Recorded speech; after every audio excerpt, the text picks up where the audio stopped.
오후 2시에 유튜브 켜봐. 남편 강수는 저에게 대체 왜 그러냐고 물었고 저는 차분히 대답했어요. 전화 너머로 그의 당황한 목소리가 들렸죠. 수아야, 대체 뭘 하려는 거야? 내가 왜 이러는지 너도 눈으로 확인하는 편이 좋으니까. 저는 캐리어를 끌고 집을 나서며 미소 지었어요. 한 달 동안 참아왔던 모든 것들이 드디어 끝날 시간이었거든요. 카페에 앉아 라이브 준비를 하는 동안 가슴이 두근거렸어요. 하지만 무섭지는 않았어요. 오히려 후련했죠. 더 이상 숨기지 않아도 되니까요. 구독자 100만 명이 기다리고 있었어요. 그들은 아직 몰랐죠. 평소 먹방만 하던 아모제가 오늘 어떤 이야기를 들려줄지. 오후 2시, 저는 라이브 버튼을 눌렀어요. 안녕하세요, 구독자 여러분. 오늘은 평소와 다른 이야기를 해드리려고 해요. 댓글창에 물음표들이 올라오기 시작했어요. 저는 첫 번째 영상 파일을 준비했어요. 우리 집 거실에서 벌어지던 도박판의 생생한 현장이었죠. 제가 그동안 숨겨왔던 이야기들이 있어요. 그 순간 휴대폰이 울렸어요. 강수였죠. 아마 지금쯤 화면을 보고 있을 거예요. 강수는 몰랐어요. 시어머니도 시누이도 몰랐죠. 그들이 백수 며느리라고 무시했던 제가 사실은 누구인지, 그리고 이 모든 걸 지켜보고 있었다는 걸 말이에요. 이제 모든 진실을 보여드릴 시간이었어요. 여러분의 구독, 좋아요는 더 많은 사연을 만드는 힘이 됩니다. 오늘의 사연, 지금 시작합니다. 안녕하세요. 저는 한수아라고 합니다. 올해 32이고요. 인천 송도에서 남편과 둘이 살고 있어요. 아니, 살고 있었죠. 남편 강수는 제가 재택근무를 하는 사무직이라고 알고 있습니다. 실제로는 구독자 100만 명의 먹방 유튜버거든요. 채널명은 아모제예요. 아침, 점심, 저녁 모든 식사를 함께 한다는 뜻이죠. 가녀린 최고의 어마어마한 식사량으로 유명해졌어요. 왜 남편에게 숨겼냐고요? 돈 때문이었습니다. 광고 수익만 월 3천은 나오거든요. 그런데 이걸 알면 남편 가족들이 제 집을 ATM기로 여길 게 뻔했어요. 특히 시어머니는 늘 돈 문제로 고생하셨거든요. 2025년 1월 어느 화요일 오후 집 현관문이 요란하게 울렸습니다. 강수야, 문 열어. 시어머니 목소리였어요. 강수가 불이 나게 문을 열자 오점순 어머니가 큰 캐리어를 끌고 들어오셨습니다. 어머니, 갑자기 어떻게 한 달만 여기서 지낼 거야. 집 수리한다고 난리도 아니네. 어머니는 제 얼굴도 보지 않고 거실로 직행하셨어요. 저는 부엌에서 물을 마시고 있었는데 어머니가 저를 위아래로 훑어보시더니 한숨을 푹 쉬셨어요. 수아야, 너 또 배달음식 시켰지? 집에서 놀고 있으면서 요리도 못하니? 어머니, 오늘은 제가 직접. 됐어. 백수가 뭔 변명이야. 백수라는 말에 가슴이 쓰렸지만 저는 웃으며 참았습니다. 어머니는 거실을 둘러보시며 고개를 끄덕이셨어요. 거실이 넓네. 여기 판 깔기 딱이겠어. 어머니, 판이 뭐예요? 강수가 물었죠. 아, 그냥 동네 아주머니들이랑 차나 마시려고. 그때 어머니의 눈빛에서 뭔가 이상한 걸 느꼈어요.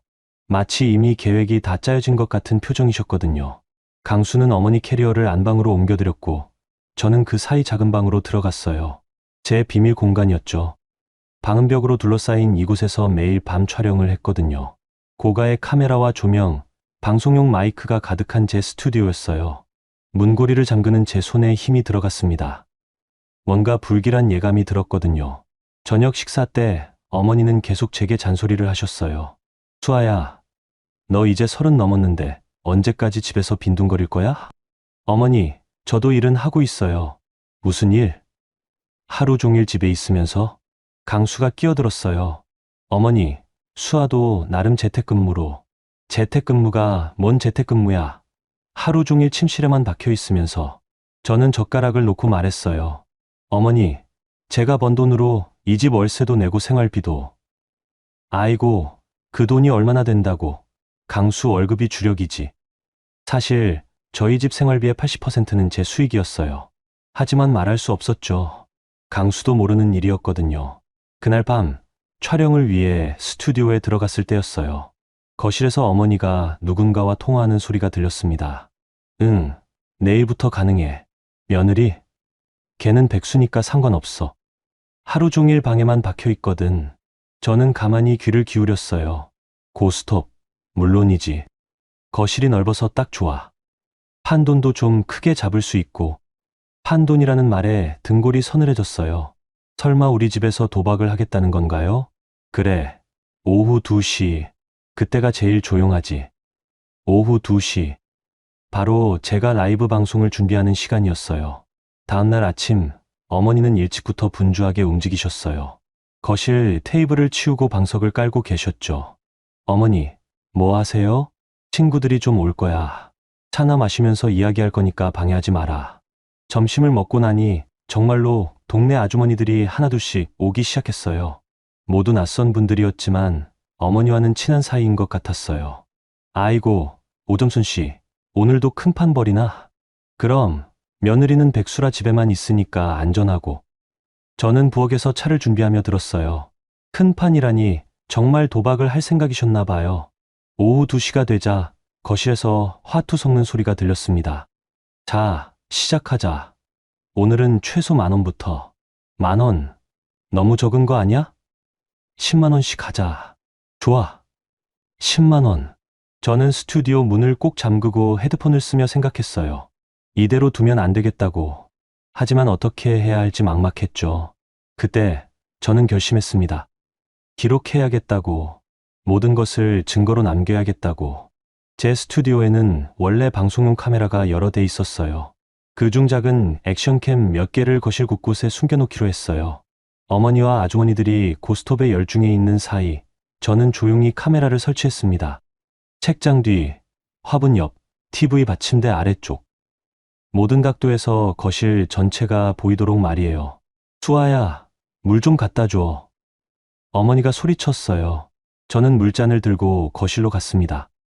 테이블 위에는 돈다발들이 쌓여 있었어요. 정말 큰 돈을 걸고 하고 계셨더라고요. 얘들아, 며느리다. 집에서 놀고 있는. 아이고, 이쁜 애. 그런데 일은 안 해? 백수야, 백수. 하루 종일 방에만 박혀 있어. 저는 아무 말 없이 물을 내려놓고 부엌으로 돌아왔어요. 가슴이 뛰었지만 이제 시작일 뿐이라는 걸 알았거든요. 저녁 때 강수가 퇴근하니 아주머니들은 모두 가셨어요. 하지만 거실 테이블 위에는 담배 냄새와 술 냄새가 진동했어요. 어머니, 오늘 친구들이 뭐 하고 갔어요? 강수가 물었어요. 그냥 차 마시고 이야기하고. 뭐, 고스톱도 좀 했고. 고스톱이요?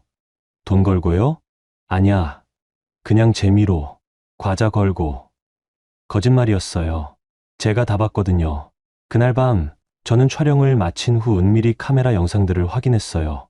선명하게 찍혔더라고요. 돈다발들, 판돈을 세는 모습, 승부에 따라 돈을 주고받는 장면까지. 저는 파일을 안전한 곳에 백업해뒀어요. 언젠가 필요할 때가 올 것 같았거든요. 한 달만이라고 하셨던 어머니. 하지만 저는 이미 알고 있었어요. 이건 시작에 불과하다는 걸 말이에요. 합가 사흘째 되던 날 상황은 더 심각해졌어요. 오후 2시만 되면 우리 집은 완전히 다른 공간이 됐습니다. 어머니가 부르는 아주머니들은 점점 늘어났고 걸리는 돈도 점점 커졌어요. 오늘은 최소 50만 원부터. 좋아. 이왕 하는 거 제대로 해보자. 저는 부엌에서 설거지를 하며 귀를 기울였어요. 설거지 소리에 묻혀서 그들은 제가 못 듣는 줄 알았겠죠. 아이고, 정말 편하다. 며느리는 백수라 집에만 있고 신경 쓸 것도 없고. 그러게, 오점순 씨 복 좋네. 며느리가 일도 안 하니까. 제가 백수라는 말은 이제 익숙해졌어요. 하지만 그들이 제 집을 도박장으로 쓰고 있다는 사실은 참을 수 없었어요. 강수가 퇴근해서 물어봤어요. 어머니, 친구분들이 매일 오시네요? 응, 할 일도 없고 심심해서. 수아도 집에만 있으니까 괜찮잖아. 그런데 좀 시끄러운 것 같은데. 수아 일할 때 방해 안 돼요? 무슨 일? 하루 종일 방에서 뭐 하는지도 모르겠는데. 저는 가만히 듣고만 있었어요. 강수가 제 편을 들어줄 거라 기대했는데 그의 다음 말이 더 충격이었어요. 수아야, 어머니 스트레스도 풀어야지. 좀 이해해줘. 네. 어머니가 혼자 계시면서 얼마나 외우셨겠어. 친구분들이랑 시간 보내시는 건 좋은 거야. 저는 할 말을 잃었어요. 남편이 도박을 모르고 하는 말이라는 걸 알았지만 그래도 서운했거든요. 그날 밤 스튜디오에서 촬영을 하는데 담배에 냄새가 스며들기 시작했어요. 방음 벽이 있어도 냄새까지는 막을 수 없었거든요. 게다가 거실에서 나는 큰 웃음소리와 고함소리 때문에 촬영에 지장이 생겼어요. 아, 진짜. 내가 이겼다. 에이, 다음 판 100만 원 걸자. 100만 원이라는 말에 제 손이 멈춰졌어요. 이제 정말 큰 돈이 오가고 있었거든요. 다음날 오전 어머니는 새로운 제안을 하셨어요. 수아야, 너 저기 작은 방 뭐 하는 거야? 어떤 방요? 내가 하루 종일 들어가 있는 방 말이야. 문도 잠그고. 저는 가슴이 쿵 내려앉았어요. 설마 스튜디오를 눈여겨보신 건가요? 아, 그냥 개인적인 공간이에요. 개인적인 공간? 부부가 뭔 개인적인 공간이 필요해? 그 방 좀 비워줘. 네. 친구들이 코트 걸 곳도 필요하고, 가방 둘 곳도 필요하잖아. 저는 단호히 말했어요. 그건 안 돼요, 어머니. 안 된다니. 이게 내 집이야. 우리 집이야. 그때 강수가 끼어들었어요. 수아야, 어머니 말씀도 일리가 있어. 그 방 너만 쓰고 있잖아. 당신도 그래요? 제가 일하는 공간인데. 무슨 일? 하루 종일 뭘 하는지 보니까 그냥 컴퓨터만 만지잖아. 저는 더 이상 말할 수 없었어요. 제 진짜 일을 말할 수도 없고, 그렇다고 방을 내줄 수도 없었거든요. 어쨌든 그 방은 안 돼요. 에이, 왜 그렇게 예민해? 며느리가 시어머니한테 방 하나 못 내주겠다는 거야? 어머니 목소리가 차갑게 변했어요. 저도 기분이 상했지만 참았어요. 그날 오후 도박이 시작되자마자 저는 추가 카메라를 설치했어요. 이번엔 더 고화질로 음성도 선명하게 녹화할 수 있는 장비로요. 오늘 누가 제일 많이 땄지? 김 여사가 300 땄지. 330만 원? 응, 대박이지? 30만 원. 제가 한번 촬영할 때 받는 광고비와 비슷한 금액이었어요. 그런 돈이 하루에 오간다는 게 믿기지 않았어요. 문제는 그 다음이었어요. 어머니가 갑자기 제 스튜디오 문을 두드리기 시작한 거예요. 수아야, 문 열어. 네. 물 좀 갖다 달라고. 저는 서둘러 촬영을 중단하고 문을 열었어요. 어머니가 방 안을 유심히 보시더라고요. 야, 이게 뭐야? 카메라가 이렇게 많이? 화상회의용이에요. 화상회의. 이런 큰 카메라로? 요즘은 다 이래요. 어머니는 의심스러운 눈으로 제 장비들을 훑어보셨어요. 특히 조명과 마이크를 보시며 고개를 갸우뚱하셨죠. 이상하네. 회사원이 이런 걸 왜 집에 갖다 놨지? 저는 얼른 문을 닫으며 말했어요. 어머니, 물 갖다 드릴게요. 그날 밤 강수와 이야기했어요. 여보, 어머니가 계속 이러실 거예요? 뭘? 친구분들이랑 매일 모이시는 거 말이에요. 너무 시끄러워서 집중이 안 돼요.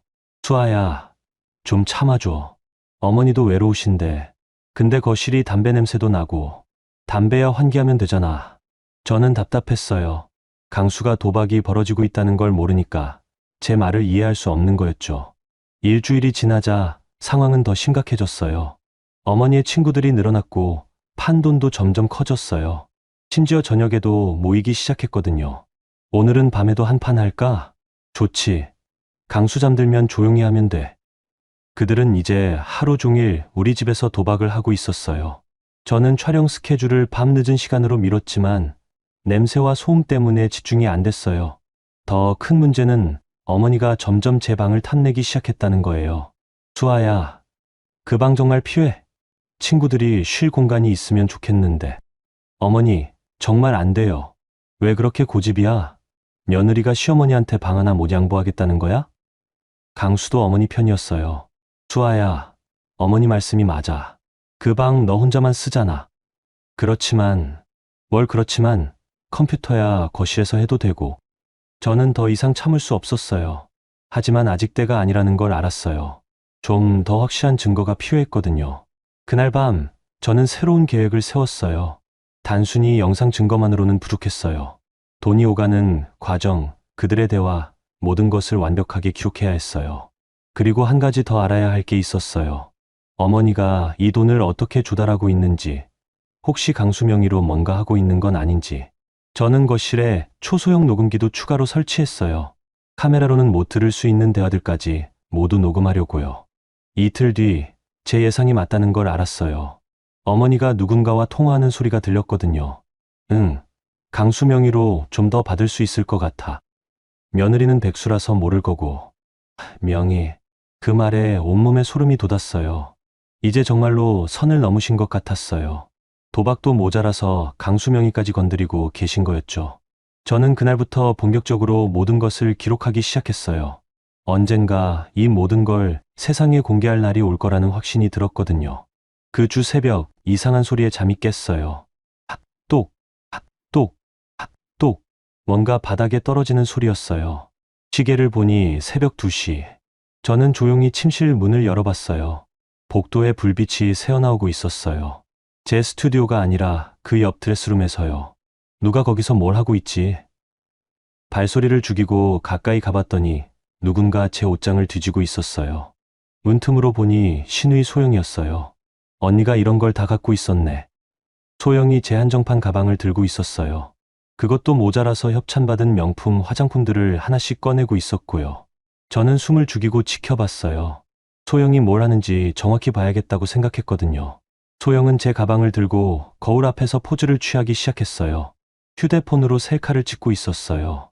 완전 예쁘다. 이거 내 거 같아. 그러더니 가방을 옆에 두고 이번엔 화장품을 꺼냈어요. 샤넬 립스틱이었는데 협찬사에서 받은 신제품이었거든요. 이거 진짜 비싸다고 했는데 어차피 언니는 많잖아. 소영이 립스틱으로 화장을 하더니 또 사진을 찍었어요.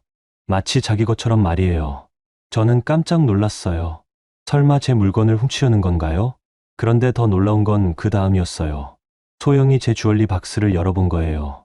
우와, 이건 뭐야? 다이아몬드. 협찬받은 목걸이였어요. 가격이 500만 원 정도 되는 거였죠. 소영은 목걸이를 목에 걸고 또 사진을 찍었어요.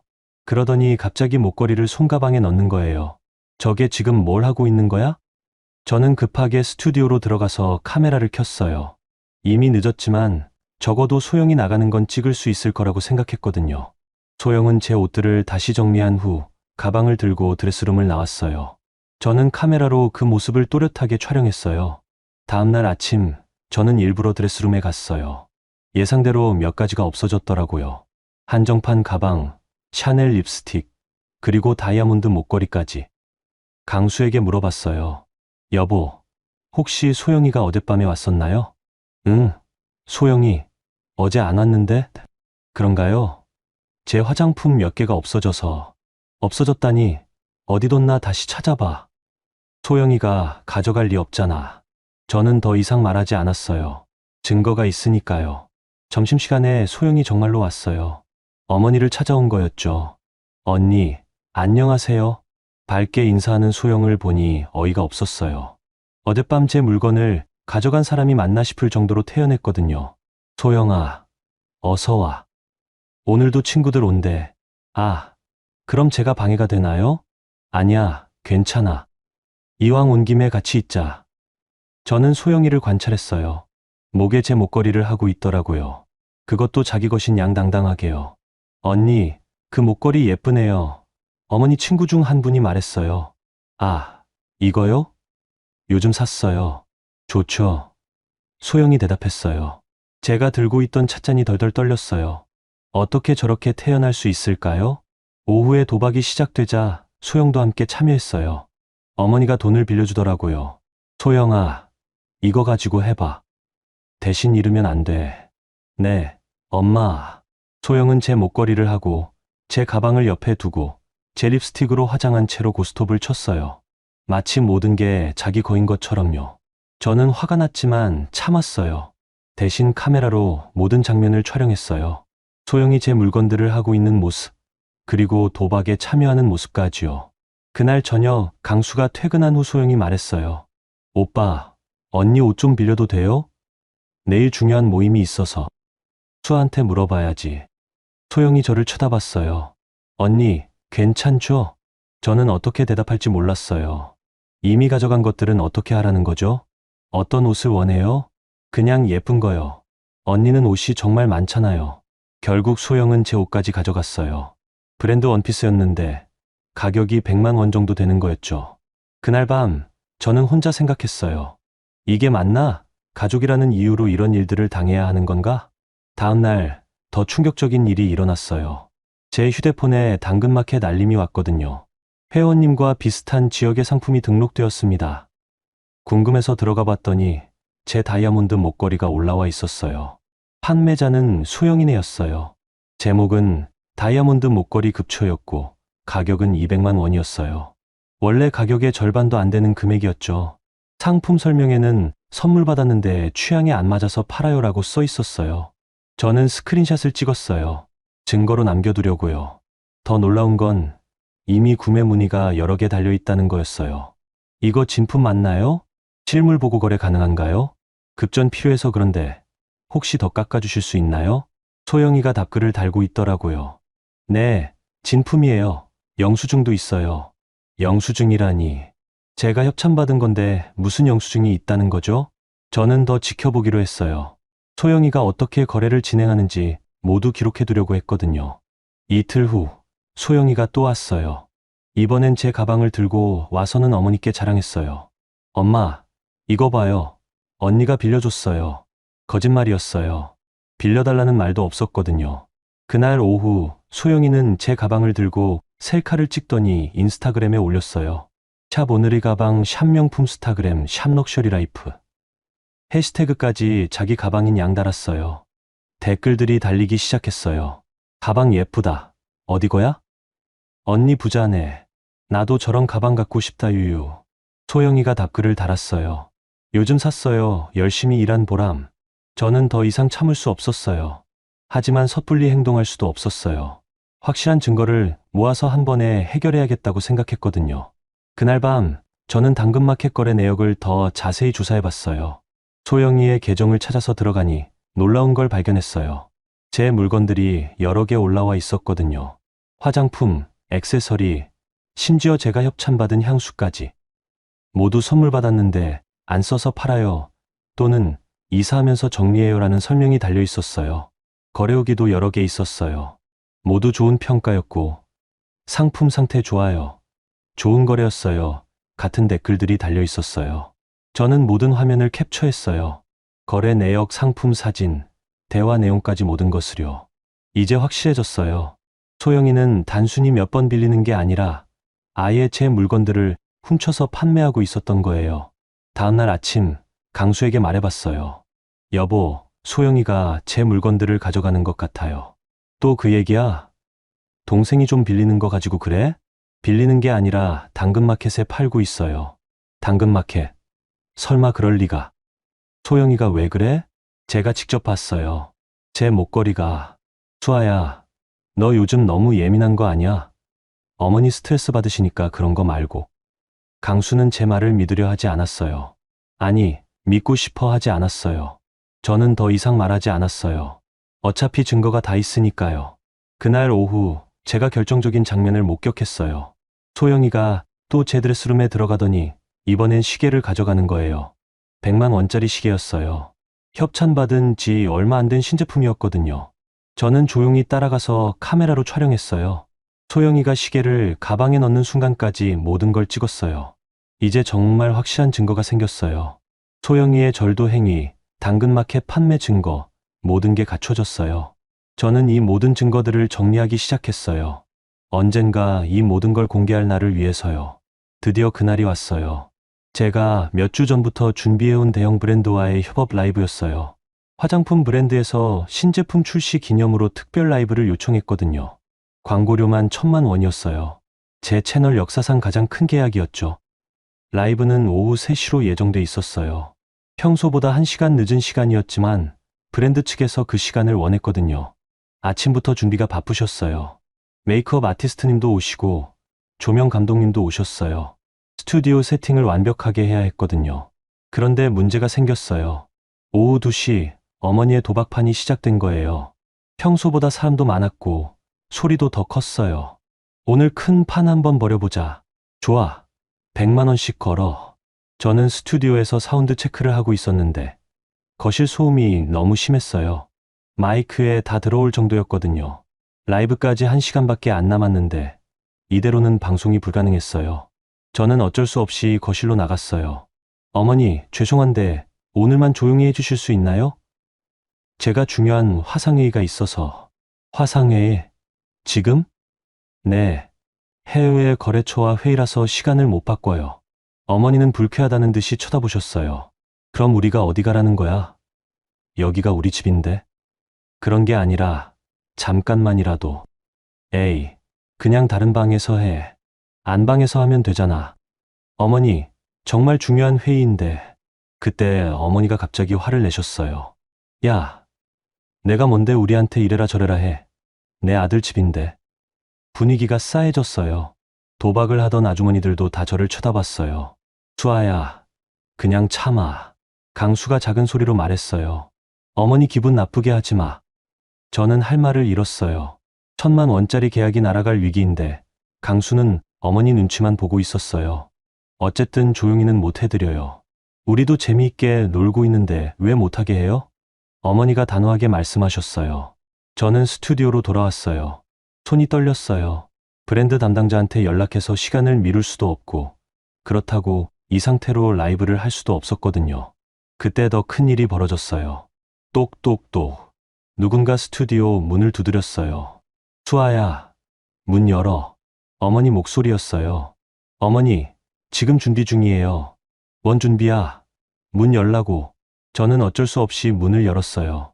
어머니가 들어오시더니 제 스튜디오를 둘러보셨어요. 카메라, 조명, 각종 장비들을 보시며 표정이 이상해지셨어요. 야, 이게 뭐야? 이런 게 왜 이렇게 많아? 화상회의용이라고 했잖아요. 화상회의에 이런 조명이 왜 필요해? 그리고 이 마이크는 뭐야? 방송용 아니야? 제 심장이 쿵쾅거렸어요. 들켜버린 것 같았어요. 그냥 화질이 좋아야 해서. 화질? 웃기고 있네. 어머니가 갑자기 벽을 만지기 시작하셨어요. 방음 벽이었거든요. 이것도 이상해.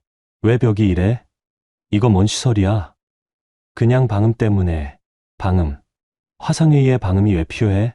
어머니 목소리가 점점 커졌어요. 너 지금 거짓말하고 있지? 이게 뭔지 말해봐. 그 순간이었어요. 어머니가 갑자기 방음벽을 뜯기 시작한 거예요. 어머니, 뭐 하세요? 이거 다 뜯어버릴 거야. 뭔지 모르겠지만 수상해. 안 돼요. 그러면 안 돼요. 저는 어머니를 말렸지만 이미 늦었어요. 방음제가 떨어져 나가기 시작했거든요. 내 아들 집인데 며느리가 방 하나를 이상하게 꾸며놨어. 이게 뭐냐고. 그러시더니 더 충격적인 일을 하셨어요. 제 마이크를 들고 욕실로 가신 거예요. 어머니, 그거 놓으세요. 이런 이상한 거 다 치워버릴 거야. 첨벙. 어머니가 1,000만 원짜리 방송용 마이크를 변기 물에 담가버렸어요. 어머니. 저는 소리쳤지만 이미 끝났어요. 마이크에서 지지직 소리가 나더니 완전히 꺼졌어요. 뭐 이런 비싼 걸 집에 갖다 놨어. 이상해, 이상해. 어머니는 물에 젖은 마이크를 던지시며 화를 내셨어요. 그 순간 강수가 들어왔어요. 어머니, 무슨 일이에요? 무슨 소리가? 강수야, 얘 와이프가 이상한 짓 하고 있어. 방에 이런 이상한 기계들을 가득 들여놨다고. 강수가 스튜디오를 보더니 놀란 표정을 지었어요. 수아야, 이게 뭐야? 저는 대답할 수 없었어요. 마이크는 망가졌고 방음벽은 뜯어져 있고 라이브까지 30분밖에 안 남았는데. 여보, 아니야, 이상해. 내가 뭘 하고 있었던 거야? 그때 어머니가 끼어드셨어요. 강수야, 며느리가 뭔가 숨기고 있어. 이런 기계들이 왜 필요하겠어? 어머니, 저는 그냥 뭐가 그냥이야. 혹시 너 이상한 방송하는 거 아니야? 어머니의 말에 강수 얼굴이 굳어졌어요. 수아야, 설마 그런 건 아니지. 무슨 말이에요? 어머니가 이상한 방송이라고. 혹시 남자들이 보는 그런. 뭐라고요? 저는 어이가 없었어요. 남편이 저를 그런 사람으로 보고 있었던 거예요. 아니에요. 그런 게 아니에요. 그럼 뭐야? 이 모든 게 뭐야? 저는 눈물이 났어요.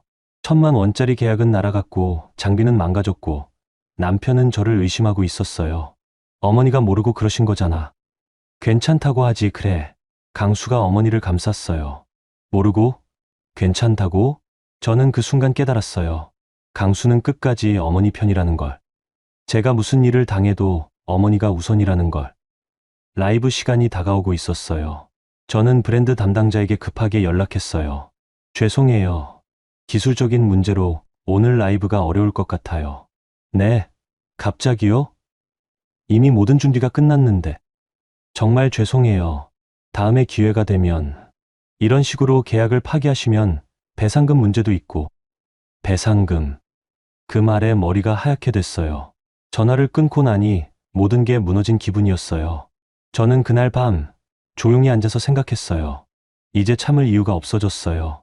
어머니는 선을 넘으셨고 강수는 저를 지켜주지 않았어요. 그럼 이제 제가 직접 나서야겠다고 생각했어요. 제 방식으로.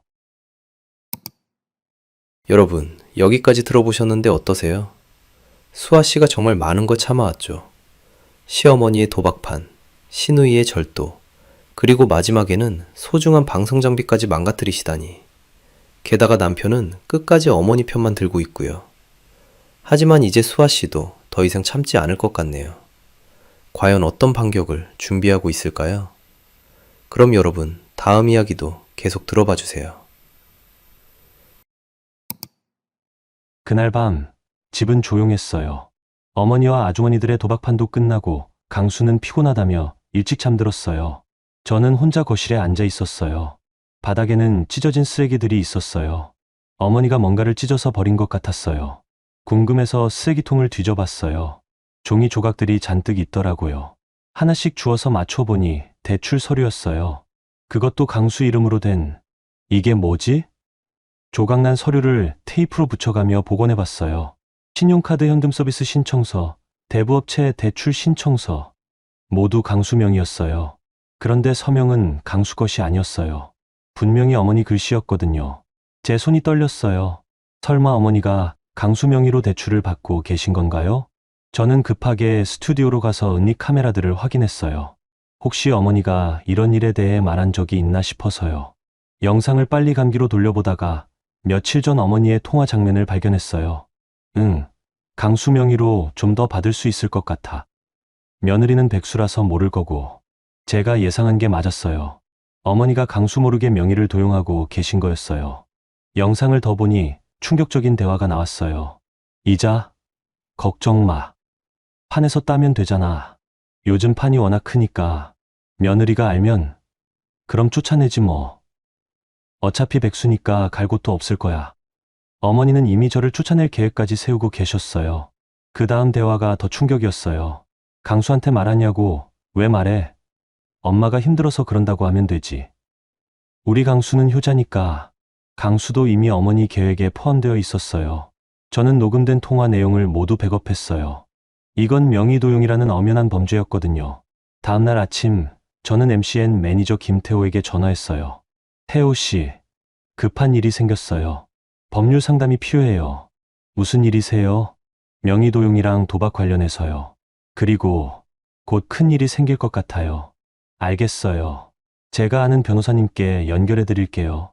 그날 오후 변호사와 상담을 했어요. 모든 증거를 보여드렸죠. 이 정도면 충분히 고발 가능합니다. 명의도용, 사기, 상습 도박, 여러 죄목이 적용되네요. 그런데 전 단순히 고발만 하고 싶은 게 아니에요. 네. 이 모든 걸 공개하고 싶어요. 제 채널에서요. 변호사님이 걱정스럽다는 표정을 지었어요. 그건 좀 위험할 수 있어요. 명예훼손으로 역고발당할 수도 있고. 하지만 모든 게 사실이고 증거도 확실하잖아요. 그렇긴 하지만 제가 감수할게요. 대신 법적 절차는 확실히 밟고 싶어요. 변호사님이 고민하시더니 말씀하셨어요. 그럼 이렇게 하시죠. 먼저 경찰에 신고를 하세요.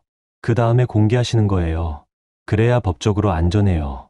저는 고개를 끄덕였어요. 내일 하겠어요. 모든 걸. 그날 밤 저는 마지막 준비를 했어요. 모든 영상을 편집하고 증거 자료들을 정리했어요. 도박 장면, 절도 장면, 명의도용 통화. 모든 게 선명하게 찍혀 있었어요. 편집을 마치고 나니 새벽 2시였어요. 내일이면 모든 게 끝나겠다는 생각이 들었어요. 다음날 아침 강수가 출근하고 나서 어머니가 말씀하셨어요. 수아야, 이제 그 방 비워줘. 친구들이 쉴 공간이 필요하다고. 어머니, 그건 안 된다고 했잖아요. 안 된다니.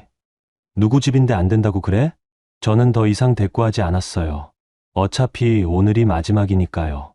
오전 10시 저는 경찰서에 신고했어요. 모든 증거를 제출했죠. 이 정도면 현행범 체포도 가능하겠네요. 오늘 오후에 도박이 벌어진다고 하셨죠? 네, 매일 2시에 시작해요. 그럼 그 시간에 맞춰서 출동하겠습니다. 경찰서에서 나와서 저는 집에 있는 짐을 쌌어요. 큰 캐리어에 필요한 것들만 넣었죠. 그리고 마지막으로 스튜디오에서 라이브 준비를 했어요. 망가진 마이크 대신 예비용을 썼고 카메라 각도도 조정했어요. 오늘의 라이브는 평소와 달랐어요. 먹방이 아니라 폭로방송이었거든요. 오후 1시 어머니의 친구들이 모이기 시작했어요.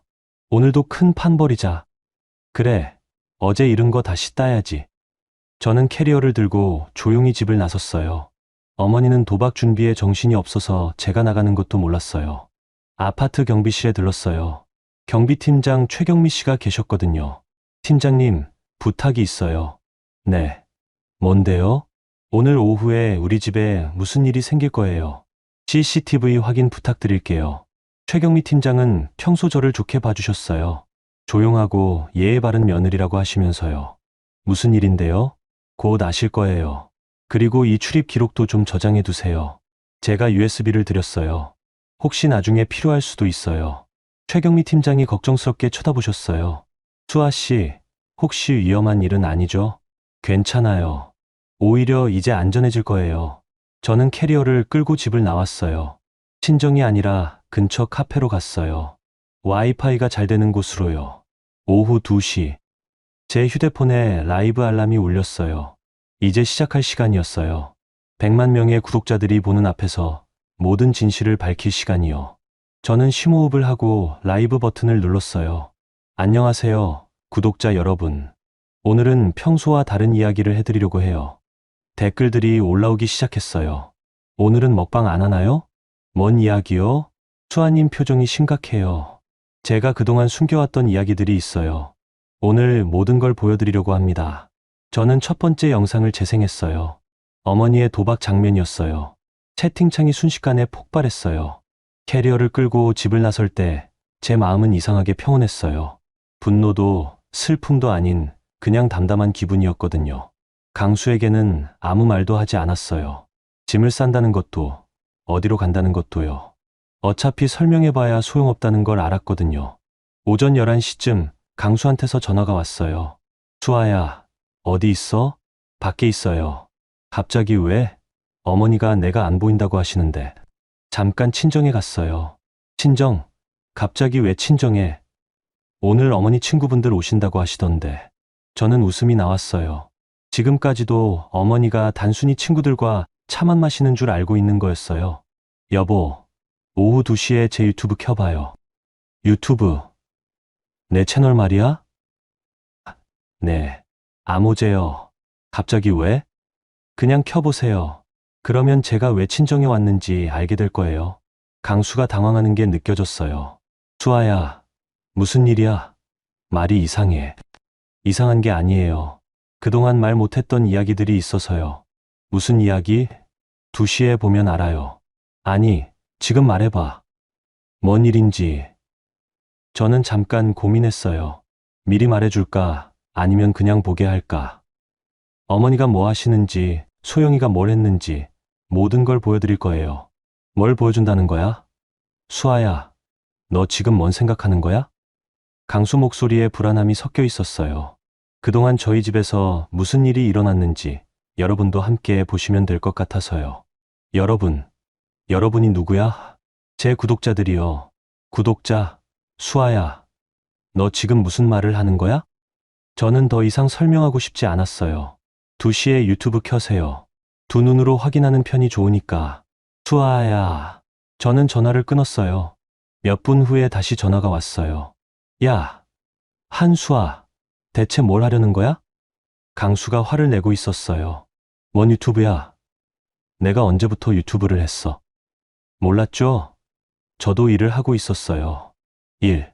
무슨 일? 유튜버요. 구독자 100만 명짜리. 강수가 말이 안 나오는 것 같았어요. 뭐라고? 제가 매달 3천만 원씩 벌고 있었어요. 그 돈으로 이 집 월세도 내고 생활비도 대고 있었죠. 3천만 원? 네. 그런데 어머니는 저를 백수라고 하시더라고요. 하루 종일 방에서 뭘 하는지 모르겠다면서. 저는 차분히 말했어요. 그래서 오늘 보여드리려고요. 제가 뭘 하는 사람인지, 그리고 어머니가 뭘 하고 계셨는지. 수아야, 잠깐만. 이야기를 좀 해보자. 갑자기 이러지 말고. 이미 늦었어요. 뭐가 늦어? 아직 아무것도 안 했잖아. 아니요, 이미 시작됐어요. 저는 라이브 화면을 확인했어요. 벌써 시청자가 몇만 명이 모이고 있었어요. 다시 한번 말씀드리지만 오후 2시에 유튜브 켜보세요. 아모제 채널이요. 수아야. 저는 또 전화를 끊었어요. 이번엔 어머니한테서 전화가 왔어요. 수아야, 어디 있어? 빨리 와. 손님들 올 시간이야. 어머니, 저 안 가요. 뭐? 안 온다고. 왜? 그냥 안 가요. 야, 내가 지금 뭐 하는 거야? 며느리가 시어머니 말을 안 들어? 저는 웃었어요. 어머니, 오늘 손님들이랑 고스톱 치실 거죠? 고스톱. 뭔 고스톱? 판돈도 걸고요. 어머니가 잠깐 조용해지셨어요. 너 뭘 알고 있는 거야? 다 알고 있어요. 뭘 다 알아? 강수 명의로 대출 받으신 것도요. 이번엔 완전히 조용해졌어요. 내가. 어떻게. 그리고 소영이가 제 물건들 훔쳐서 당근마켓에 파는 것도 알고 있어요. 야, 한수아. 어머니 목소리가 날카로워졌어요. 내가 지금 뭘 하려는 거야? 아무것도 안 해요. 그냥 보여드릴 뿐이에요. 뭘 보여줘? 진실을요. 저는 전화를 끊고 휴대폰을 무음으로 돌렸어요. 계속 전화가 오겠지만 더 이상 받고 싶지 않았어요. 오후 1시 50분. 라이브 준비가 끝났어요. 시청자가 벌써 10만 명이 넘어 있었어요. 평소보다 훨씬 많았어요. 제목을 긴급 생방송, 그동안 말하지 못한 이야기라고 했거든요. 댓글들이 빠르게 올라오고 있었어요. 수아님, 오늘 왜 이래요? 먹방 아닌가요? 표정이 심각해 보이는데. 무슨 일 있어요? 저는 심호흡을 했어요. 이제 정말로 돌이킬 수 없는 순간이었어요. 오후 2시. 정확한 시간에 라이브를 시작했어요. 안녕하세요, 구독자 여러분. 평소와 다른 진지한 톤이었어요. 오늘은 먹방이 아닙니다. 제가 그동안 숨겨왔던 이야기를 들려드리려고 해요. 채팅창이 궁금증으로 폭발하기 시작했어요. 사실 저는 결혼을 했습니다.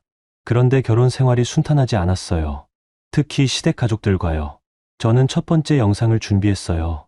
이 영상들은 모두 저희 집에서 최근 한 달 동안 일어난 일들입니다. 모든 게 실제 상황이고 조작된 건 하나도 없어요. 첫 번째 영상이 시작됐어요. 어머니와 아주머니들이 고스톱을 치는 장면이었어요. 우리 집 거실에서 매일 오후 2시부터 도박이 벌어졌어요. 시어머니가 동네 분들을 데려와서 상습적으로요. 댓글창이 난리가 났어요. 헐, 이거 진짜예요? 집에서 도박을? 이거 신고해야 하는 거 아닌가요? 판돈도 상당했습니다. 하루에 몇백만 원씩 오갔어요. 저는 돈다발이 오가는 장면을 보여줬어요. 시청자 수가 계속 늘어나고 있었어요. 이미 20만 명이 넘었어요.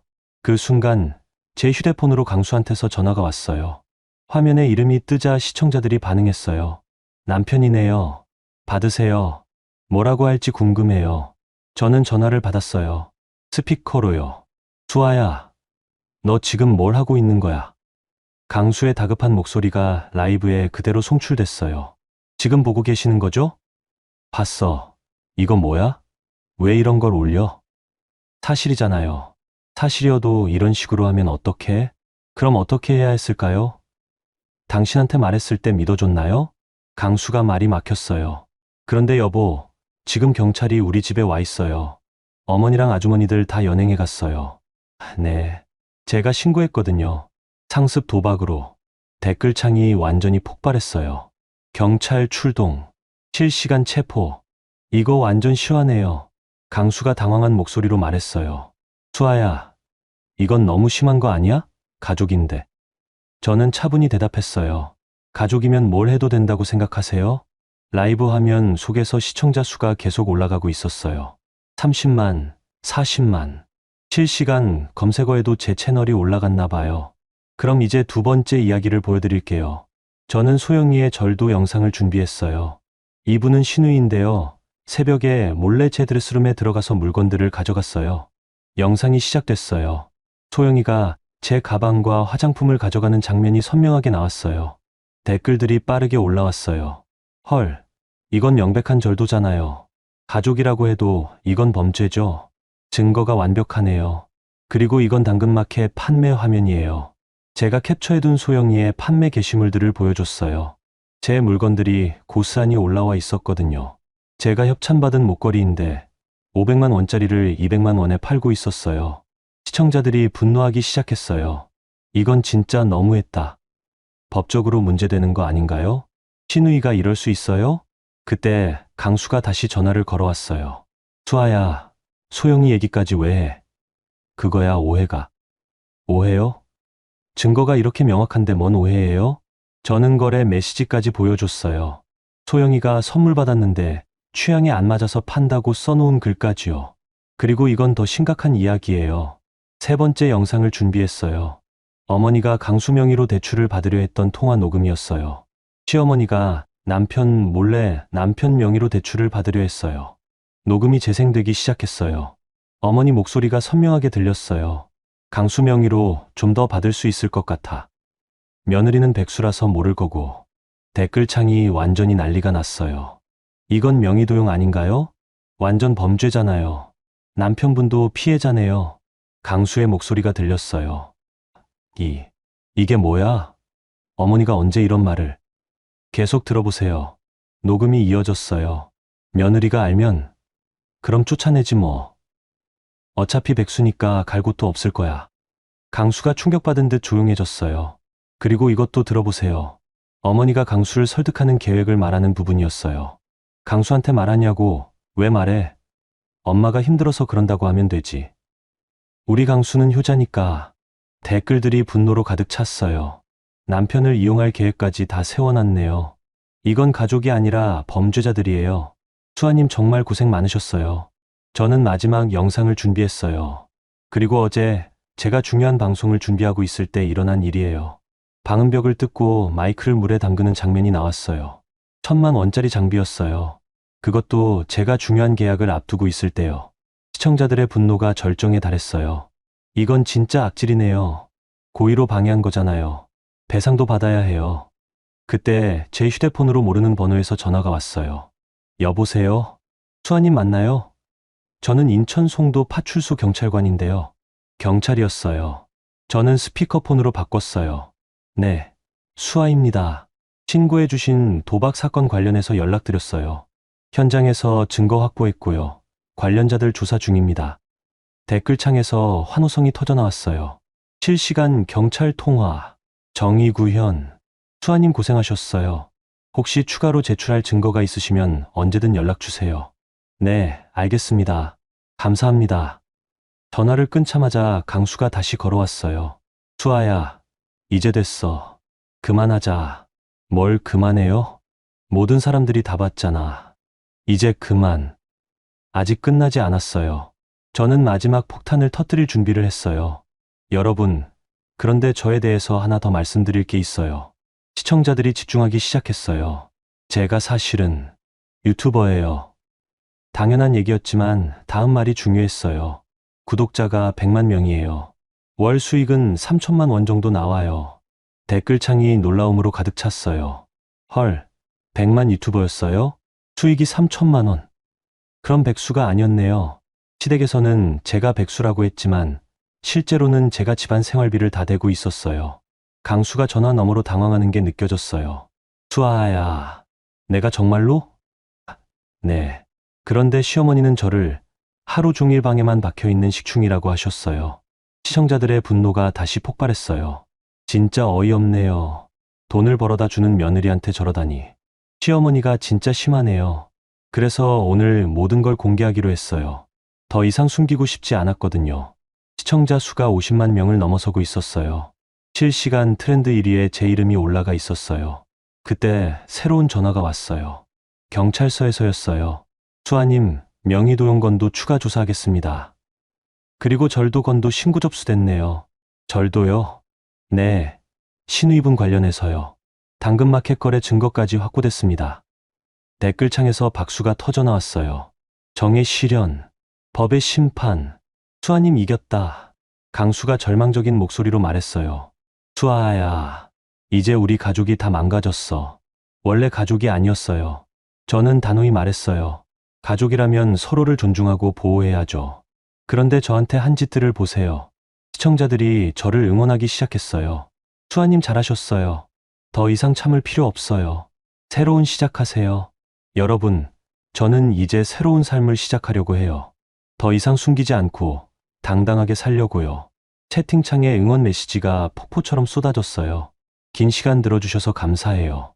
앞으로 더 좋은 컨텐츠로 찾아뵙겠습니다. 라이브를 끝낼 준비를 했어요. 시청자가 60만 명까지 올라가 있었어요. 그리고 한 가지만 더 말씀드리면, 저는 마지막 메시지를 남겼어요. 가족이라는 이름으로 누군가를 괴롭히지 마세요. 가족은 서로를 지켜주는 사람들이에요. 1년이 지났어요. 지금 저는 인천 송도의 새로운 아파트에 살고 있어요. 38평짜리 새 집이에요. 방 하나는 완벽한 방송실로 꾸몄고, 다른 방 하나는 전용 조리실로 만들었어요. 그날의 라이브 방송은 저에게 완전히 새로운 인생을 가져다 줬어요. 시청자가 100만 명에서 300만 명으로 늘었고, 광고 수익도 몇 배로 증가했어요. 더 중요한 건 더 이상 숨기지 않아도 된다는 거였어요. 오점순 어머니는 도박 자금 조성과 상습 도박장 운영 혐의로 실형을 받았어요. 6개월간 교도소에 계시다가 나오셨는데 지금은 인천 서구 반지하 빌라에서 혼자 살고 계세요. 박소영은 절도와 작물 판매 혐의로 벌금형을 받았어요. 그리고 인스타그램 계정도 정지당했어요. 사기 혐의도 추가로 적발됐거든요. 지금은 편의점에서 아르바이트를 하고 있다고 들었어요. 강수는 가장 큰 타격을 받았어요. 회사에서는 가족 관련 스캔들이라는 이유로 승진해서 제외됐고 결국 퇴사하게 됐어요. 어머니 명의의 도용 사건에 연루된 것도 있었고요. 지금은 작은 회사에서 다시 시작했지만 예전 같은 대우는 받지 못하고 있어요. 몇 번 저에게 연락을 해왔어요. 수아야, 이제 됐잖아. 다시 시작하자. 미안해. 내가 어머니를 제대로 못 말렸어. 우리 원래 사이로 돌아가면 안 될까? 하지만 저는 단호했어요. 강수 씨, 저는 이미 새로운 삶을 시작했어요. 그래도 우리 부부잖아. 부부는 서로를 지켜주는 사이예요. 그런데 당신은 한 번도 저를 지켜주지 않았어요. 강수는 할 말이 없었어요. 제가 어머니한테 괴롭힘 당할 때, 소영이가 제 물건을 훔쳐갈 때, 당신은 항상 그들 편이었죠. 그런 게 아니라, 맞아요. 그런 거예요. 당신에게는 저보다 당신 가족이 더 소중했던 거예요. 결국 저희는 이혼했어요. 재산 분할도 별로 복잡하지 않았어요. 어차피 제 수익으로 산 집이었고, 강수는 큰 이의를 제기하지 않았거든요. 아마 미안한 마음이 있었나 봐요. 지금 저는 혼자 살고 있어요. 그런데 전혀 외롭지 않아요. 매일 아침 여유롭게 일어나서 제가 좋아하는 음악을 들으며 커피를 마셔요. 아무도 백수, 식충이라고 하지 않아요. 방송시에서는 매일 즐겁게 촬영을 해요. 구독자분들이 정말 따뜻하게 응원해주세요. 댓글들을 읽으면서 저도 힘이 나요. 수아님 덕분에 저도 용기를 얻었어요. 가족이라는 이름으로 괴롭힘 당하지 말라는 말씀이 큰 힘이 됐어요. 수아님처럼 당당하게 살고 싶어요. 제 이야기가 다른 사람들에게도 도움이 되고 있다는 걸 알 때가 가장 뿌듯해요. 조리실에서는 다양한 요리에 도전하고 있어요. 예전에는 시어머니 눈치 때문에 마음 편히 요리할 수도 없었는데 이제는 제가 하고 싶은 걸 다 해볼 수 있어요. 며칠 전에는 경미 팀장님이 놀러 오셨어요. 그날 저를 도와주신 분이거든요. 수아 씨, 정말 잘 사시네요. 얼굴이 완전히 달라졌어요. 그래요? 예전에는 항상 조심스럽고 눈치 보는 표정이었는데 지금은 정말 밝아 보여요. 맞아요. 저도 느끼고 있어요. 거울을 볼 때마다 제 얼굴이 달라진 게 보여요. 눈빛이 살아있고 미소도 진짜 미소 같아요. 가끔 강순의 소식이 들려와요. 오점순 어머니는 지금도 원망하고 계신다고 해요. 며느리가 가족을 망쳤다면서요. 아직도 본인이 뭘 잘못했는지 모르시는 것 같아요. 박소영은 결국 인플루언서의 꿈을 포기했어요. 사기 전과가 생기니까 어떤 브랜드도 협업하려 하지 않더라고요. 그 당연한 결과죠. 강수는 가끔 제 방송을 본다고 해요. 새로운 여자친구가 생겼다는 소문도 들었어요. 잘 됐어요. 이번엔 진짜 가족 같은 관계를 만들었으면 좋겠어요. 저는 이제 연애에 대한 생각도 바뀌었어요. 예전에는 결혼하면 참아야 한다. 가족이니까 이해해야 한다고 생각했어요. 하지만 이제는 아니에요. 진짜 사랑하는 사람이라면 저를 지켜줘야 해요. 가족이라는 이름으로 상처 주는 사람들로부터 저를 보호해줘야 해요. 그런 사람을 만날 때까지는 혼자서도 충분히 행복할 거예요. 오늘도 저는 새로운 영상을 촬영했어요.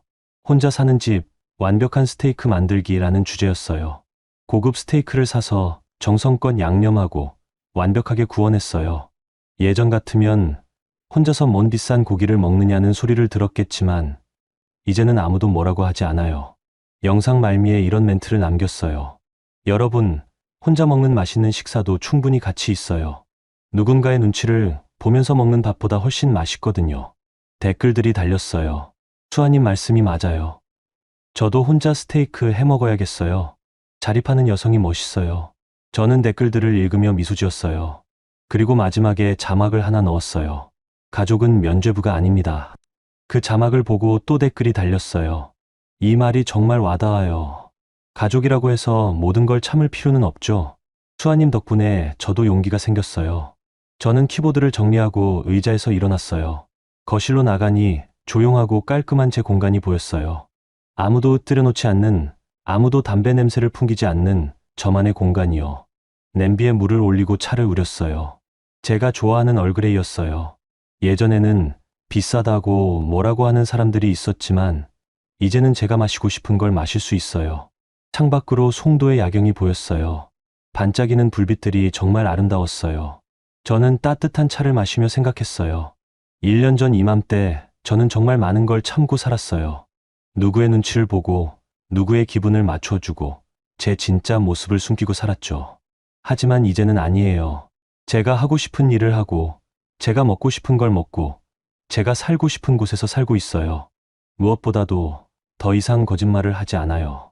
제가 누구인지, 뭘 하는 사람인지, 얼마나 벌고 있는지 숨기지 않아요. 휴대폰을 보니 새로운 메시지가 와 있었어요. MCN 매니저 태우 씨였어요. 수아님, 내일 회의 있어요. 새로운 대형 프로젝트 제안이 들어왔거든요. 저는 미소 지으며 답장을 보냈어요. 네, 기대되네요. 그리고 창밖을 다시 바라봤어요. 내일도 새로운 하루가 시작될 거예요. 누군가의 눈치를 보지 않는 제 규칙대로 사는 하루가요. 정말 좋은 기분이었어요. 여러분, 오늘 이야기 어떠셨어요? 수아 씨의 이야기를 들으면서 정말 많은 생각이 들었어요. 가족이라는 이름으로 얼마나 많은 일들이 일어날 수 있는지, 그리고 때로는 진정한 용기를 내야 할 때가 있다는 걸 보여준 이야기였죠. 처음에는 수아 씨가 그냥 참고 사는 평범한 며느리인 줄 알았어요. 하지만 실제로는 구독자 100만 명의 성공한 유튜버였고 지방 경제를 책임지고 있는 당당한 여성이었더라고요. 그런데도 시댁에서는 백수, 식충이라고 부르며 무시했죠. 가장 인상 깊었던 건 수아 씨가 마지막에 한 말이에요. 가족은 면죄부가 아니다 라는 말이에요. 정말 맞는 말이죠. 가족이라고 해서 서로를 존중하지 않아도 되는 건 아니니까요. 우리 모두는 살아가면서 다양한 선택을 하게 돼요. 때로는 찾는 것이 미덕일 수도 있지만 때로는 용기 있게 맞서는 것이 필요할 때도 있어요. 수아 씨처럼 말이에요. 물론 모든 갈등을 공개적으로 해결하라는 건 아니에요. 하지만 적어도 자신의 존재 가치를 인정받을 권리는 모두에게 있다고 생각해요. 누구든지 존중받으며 살아갈 자격이 있거든요. 수아 씨는 이제 자신만의 공간에서 당당하게 살고 계세요. 더 이상 누구의 눈치를 보지 않고 자신이 하고 싶은 일을 하면서요. 정말 멋지다고 생각해요. 여러분께도 이 이야기가 작은 위로와 지혜가 되었으면 좋겠어요. 힘든 상황에 있는 분들께는 용기를, 주변 사람들을 돌아볼 기회를